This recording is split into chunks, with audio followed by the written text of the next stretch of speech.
understanding that our 911 call center is out of compliance with response times and has been so for some time.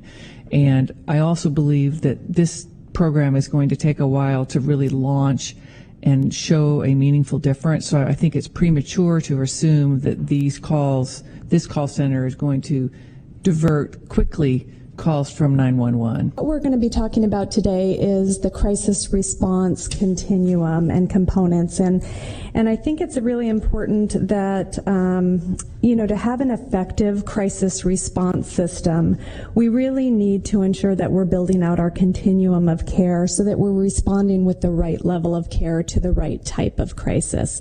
And so to that end, there's really three legs to this crisis response stool, as we'll call it, that we want to highlight today in this budget proposal. And the first is a 24/7 crisis call center. The second is a mobile field response. And the third are crisis receiving facilities, or in this case, a 24/7 urgent care center. And I'll be talking about those more in depth throughout this proposal.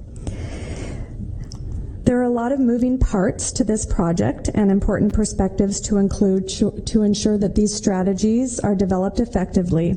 And we're very committed to getting this up and running in a timely way. And we also want to be very strategic about implementation, ensuring that we're coordinating with all of the existing systems and other parts of the crisis continuum of care, but also that we're looking at the legislative and financial implications so that we can create a sustainable approach over time.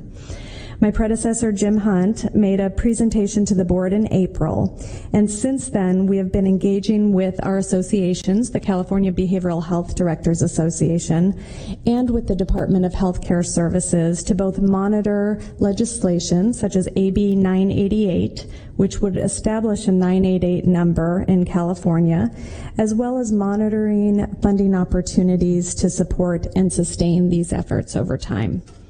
As you're aware, there are 7 cities as well as unincorporated areas of Sacramento, all with independent jurisdictions and various other resources that both support us with this part of the continuum.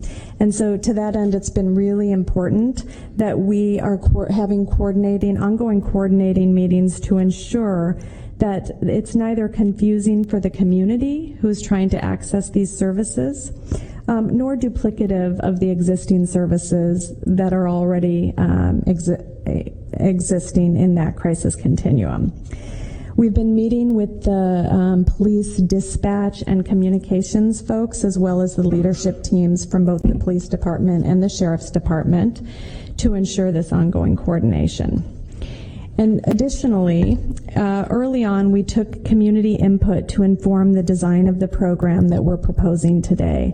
It's my understanding that the mobile field response does not replace the mobile crisis support teams that we have at the Sheriff Department that have been hugely successful and who feel a need for that, just that little bit, like maybe domestic violence call, or where we don't know what we're walking into, and we really should have an officer there. You're absolutely right to your question. This is not going to replace the existing mobile response teams that go out in tandem with law enforcement and mental health response. They mentioned currently we can draw down 50% federal reimbursements for Medi-Cal eligible individuals for the 24/7 urgent care response. That will be done through a contract with Turning Point, who currently runs our urgent care center and would just be expanding services. With regards to, and this goes back to Supervisor Desmond's question as well, the FCC has already approved a 988 number federally. What's currently being considered is AB 988 in California. And we're a little ways away from really knowing what's going to be in that piece of legislation.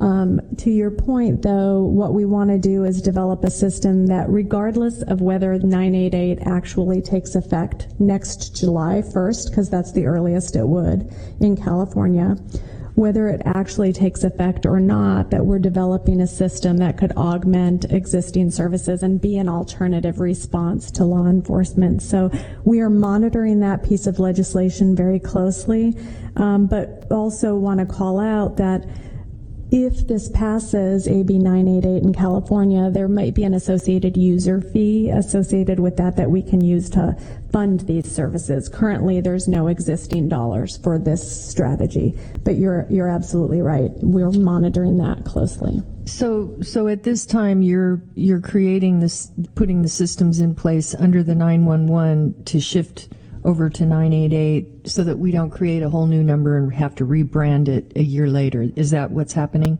And yeah, and that's a decision point that I'll be pointing out here in just a minute, is when we implement, if we implement before July 1st of next year, the mobile crisis response, we will have to implement under 911 because we aren't looking to develop a whole new call center with a whole separate number that will have to shift. And as people know my thoughts about it, I wish it was more associated with law enforcement. I think that would probably make it more effective, frankly, but I understand the sensitivity around that issue.